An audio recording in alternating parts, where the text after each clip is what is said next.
Lucio Anneo Séneca nació en el año 4 a.C., en la ciudad hispana de Córdoba, entonces parte del territorio romano. La familia pertenecía a la nobleza romana. Su padre, Marco Anneo Séneca, era un conocido profesor de retórica.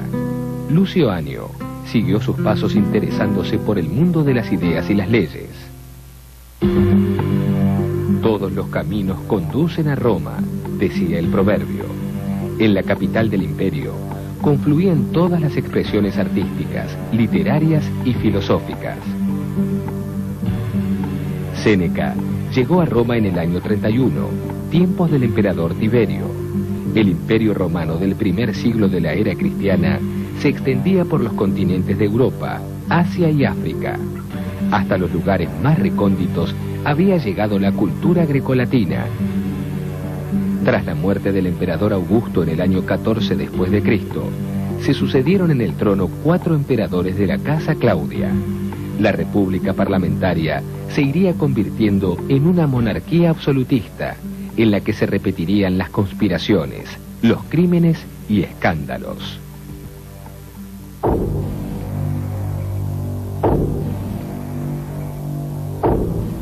En los comienzos de la era cristiana, los filósofos pululaban por las calles de Roma. Se trataba de una filosofía callejera que se mezclaba con la vida cotidiana y tenía mucho de religión.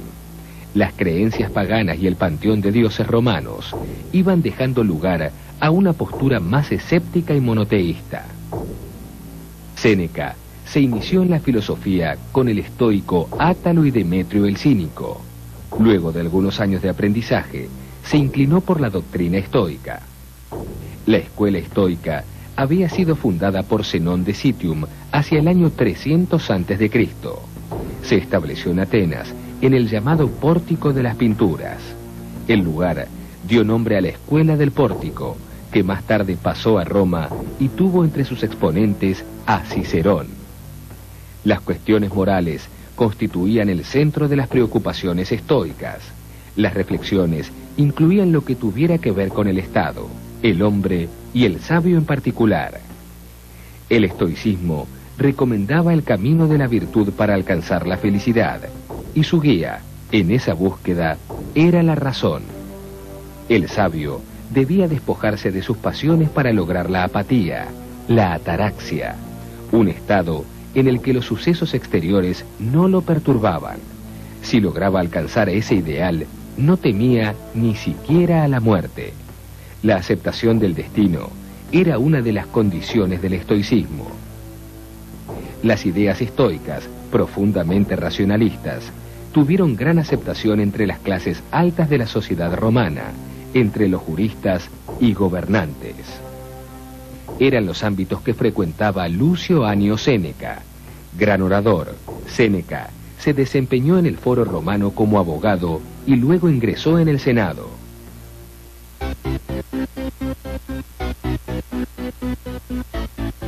En el año 37, Calígula sucedió a Tiberio como emperador. Durante 4 años instauró el reinado del terror. Su temor a las conspiraciones ocasionó la destrucción de todos a quienes temía. En el año 41, Calígula fue asesinado por la Guardia Pretoriana. Lo sucedió su tío Claudio, de quien se decía que era deficiente mental. Las decisiones políticas eran tomadas por su esposa Mesalina y por sus libertos, funcionarios civiles que gobernaban el imperio. Séneca se desempeñó como consejero y cónsul en la corte de Claudio, pero pronto fue víctima de las intrigas palaciegas. Por instigación de Mesalina, Claudio lo desterró a Córcega, acusándolo de adulterio con una hermana de Calígula. Séneca soportó 8 años de exilio. En el año 49, la nueva esposa del emperador, Agripina, le permitió regresar a Roma para que fuese preceptor de su hijo Nerón. Producto de su primer matrimonio, Agripina había conseguido que Claudio adoptara a Nerón. Poco después, envenenó a su esposo para que su hijo asumiera el poder de Roma.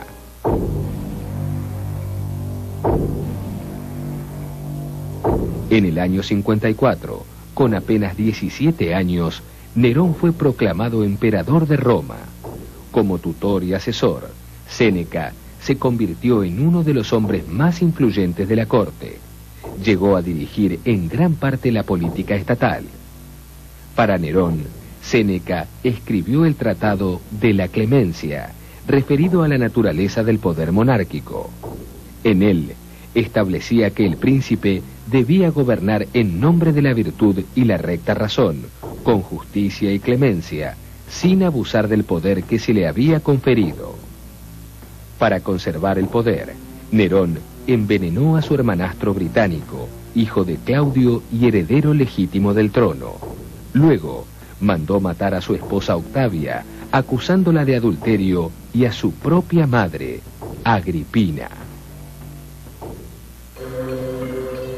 La resignación frente a los despóticos actos de su pupilo provocaron serios cuestionamientos a la figura de Séneca. La cercanía al poder y su inmensa fortuna le valieron la condena de sus enemigos.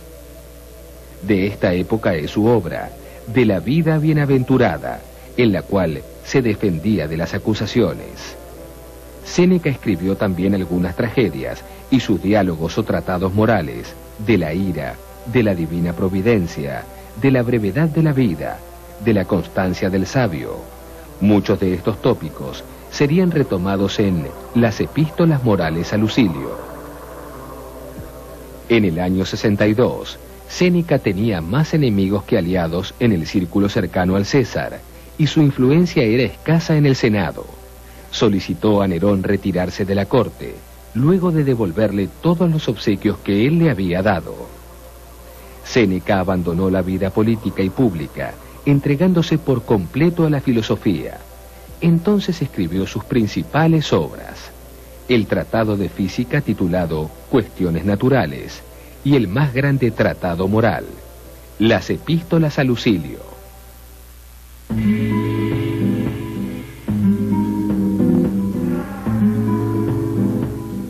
Entre julio del año 62 y noviembre del 64, Séneca escribió 124 epístolas a su amigo Lucilio, que serían editadas más tarde en forma de tratado filosófico, constituyendo su más grande obra de cuestiones morales. Lucilio era un amigo oriundo de Pompeya, amante de las letras, compuso poemas y escribió algunas reflexiones sobre temas filosóficos. Las epístolas de Séneca conformaban un conjunto de lecciones filosóficas y morales que contemplaban la posibilidad de su edición en forma de libro. A diferencia de sus diálogos y tratados morales, el lenguaje utilizado por Séneca en las cartas era coloquial e íntimo. Las epístolas estaban enmarcadas en la realidad cotidiana que vivían Séneca y Lucilio, así como en los acontecimientos de la Roma imperial. El discurso clásico era reducido por Séneca a frases cortas. La unidad de expresión era la sentencia. Séneca criticaba en sus epístolas al arte de la retórica. Defendía un estilo llano, simple, donde lo importante fueran los conceptos. Te quejas que mi estilo carece de pulimento. Pero ¿quién es el que pretende hablar con elegancia, sino aquel que desea hablar amaneradamente? Tal como sería de llana y espontánea nuestra conversación si estuviéramos sentados platicando o anduviésemos juntos de camino, así quiero que sean mis cartas, que no tengan nada de rebuscado ni de fingido. Las 124 epístolas estaban distribuidas en 20 libros. En los 3 primeros, Séneca aconsejaba a Lucilio el retiro para poder dedicarse a la filosofía plenamente. El ocio o retiro era un supuesto de la filosofía estoica para obtener la superioridad moral propia del sabio. La filosofía era la única que podía lograr la perfección del hombre y con ella la felicidad. Frente a la inquietud e inconsistencia de los hombres, el sabio tenía fortaleza y tranquilidad. Para dedicarse a la filosofía era menester dejarlo todo. Para filosofar no hay que esperar la ocasión de estar desocupado. Hay que dejar todas las ocupaciones para consagrarnos a la gran ocupación que agotaría todo nuestro tiempo y mucho más, aunque nuestra vida se extendiera hasta los más remotos confines de la experiencia humana. Olvidarse enteramente de la filosofía u ocuparse de ella a ratos viene a ser la misma cosa. El buen empleo del tiempo estaba directamente relacionado con la aceptación de la muerte. La vida era el tránsito hacia la muerte desde el instante del nacimiento. La muerte, para Séneca, era la realidad última, era lo que igualaba a los hombres y por eso no se podía protestar contra ella. Era menester disponerse a la muerte sin temor y aceptarla mansamente. Muchos fluctúan miserablemente entre el temor de la muerte y los disgustos de la vida. No quieren vivir y no saben morir. Regocija tu vida desechando el temor de que has de perderla. Ningún bien aprovecha a quien lo posee, sino está decidido a perderlo cuando sea necesario. La aceptación de la muerte era una temática estoica por excelencia. También dedicaba una buena parte de sus páginas a hablar del suicidio y sus diversas formas, de la dignidad que había en el hecho de ir a buscar la propia muerte. En esto radicaba la libertad del hombre.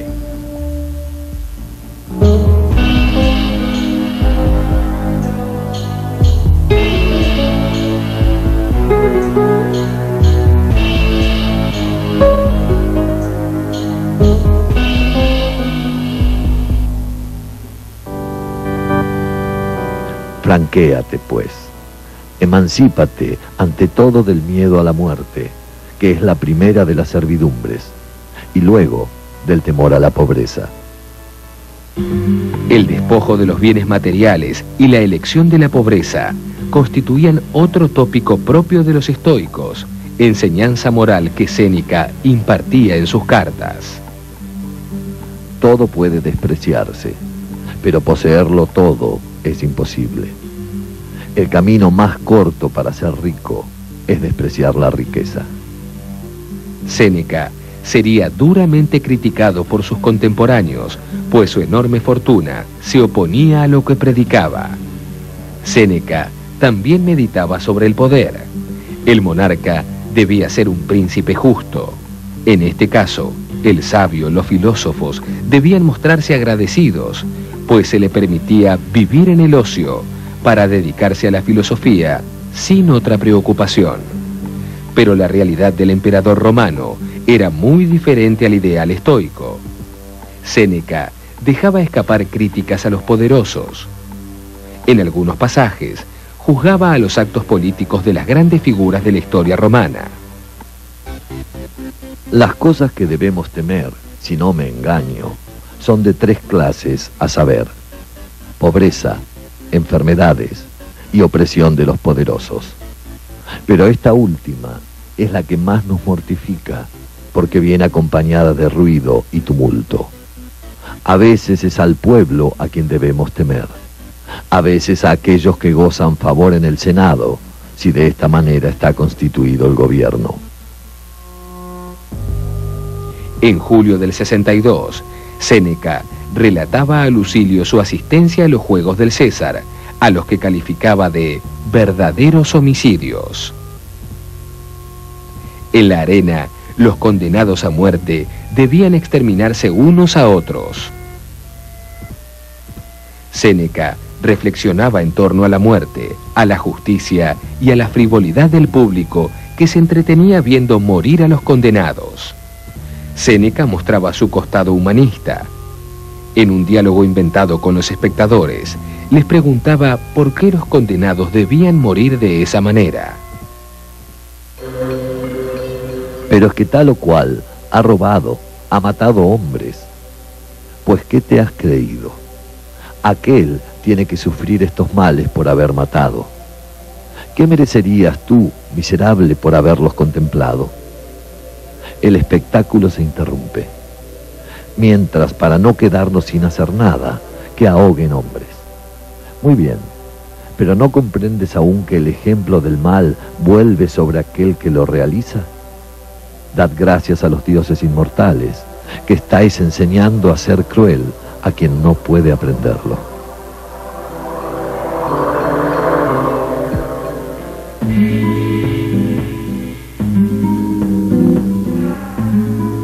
Para el año 62, Nerón había comenzado a modificar su política. Su principado amenazaba con convertirse en una despótica monarquía. El imperio dominaba las voluntades. Para el poder, los opositores comenzaban a tornarse peligrosos y los filósofos también. La libertad para Séneca, como para los estoicos, debía buscarse en la interioridad. Solo la razón podía liberar al hombre de la angustia de saberse a merced del poder. Si quieres que todas las cosas te estén sometidas, sométete tú primero a la razón. Las regirás si la razón te rige. Esta te enseñará lo que debes emprender y cómo podrás ejecutarlo. Nada harás por casualidad. Las enseñanzas morales de Séneca no terminaban con el descubrimiento de la razón. La búsqueda de la virtud era lo que debía guiar al hombre. En la virtud estaba la felicidad. El hombre es bueno, lógicamente, si su razón perfeccionada, con rectitud, se acomoda a las exigencias de la naturaleza. Esto es lo que se denomina virtud. Esto es la honestidad y el único bien del hombre. Tanto como la razón, Séneca consideraba que lo distintivo del hombre era la sociabilidad. La propia naturaleza lo conducía a la vida social y mantenía juntos, en sociedad, a los seres humanos. Tengamos las cosas en común, pues hemos nacido para la comunidad. Nuestra sociedad es muy semejante al abovedado, que debiendo desplomarse si unas piedras no sostuvieran a otras, se aguantan por este apoyo mutuo. Séneca pregonaba la unidad, la hermandad y la igualdad potencial entre los hombres.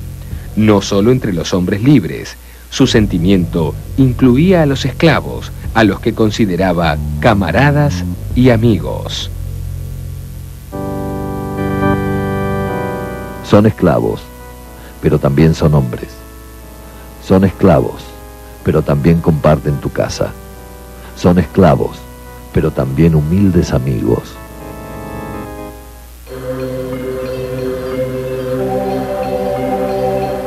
La tradición cristiana también ha citado reiteradas veces al filósofo cordobés.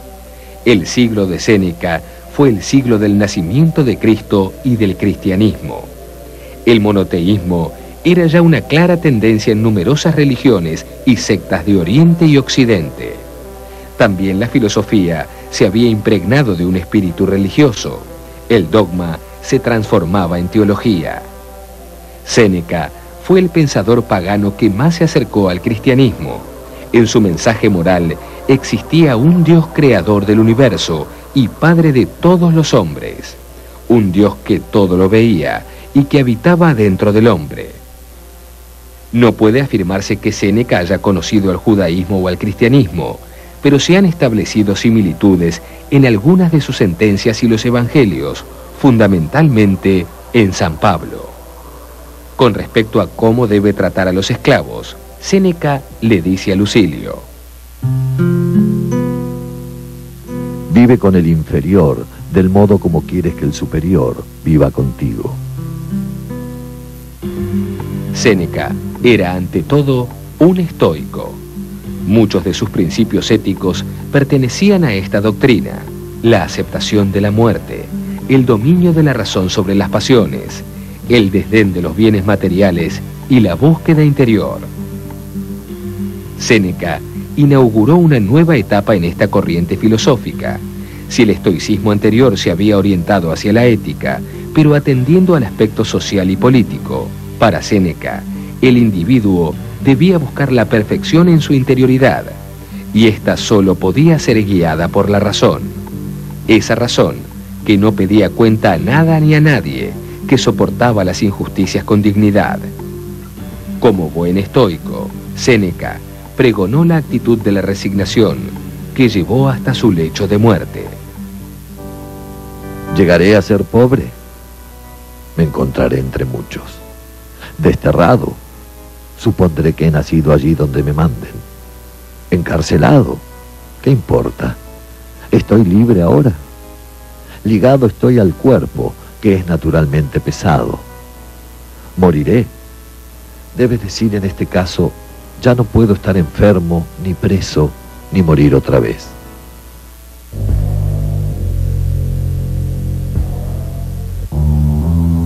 A medida que pasaba el tiempo, el reinado de Nerón se volvía más totalitario.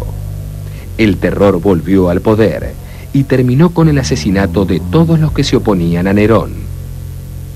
En el año 65, Séneca fue acusado de participar en la conjura del plebeyo Cayo Calpurnio Pisón para asesinar a Nerón. El emperador lo obligó a suicidarse, abriéndose las venas.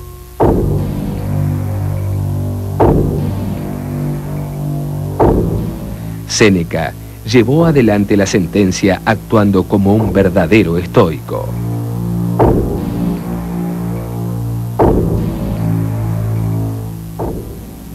La muerte en sí misma no es gloriosa, pero es glorioso morir con valor.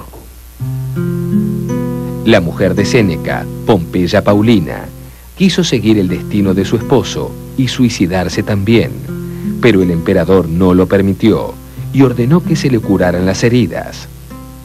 El disgusto popular hacia el César fue creciendo. En el año 69 se produjeron sublevaciones en diversas provincias del imperio. Abandonado por todos, Nerón se suicidó.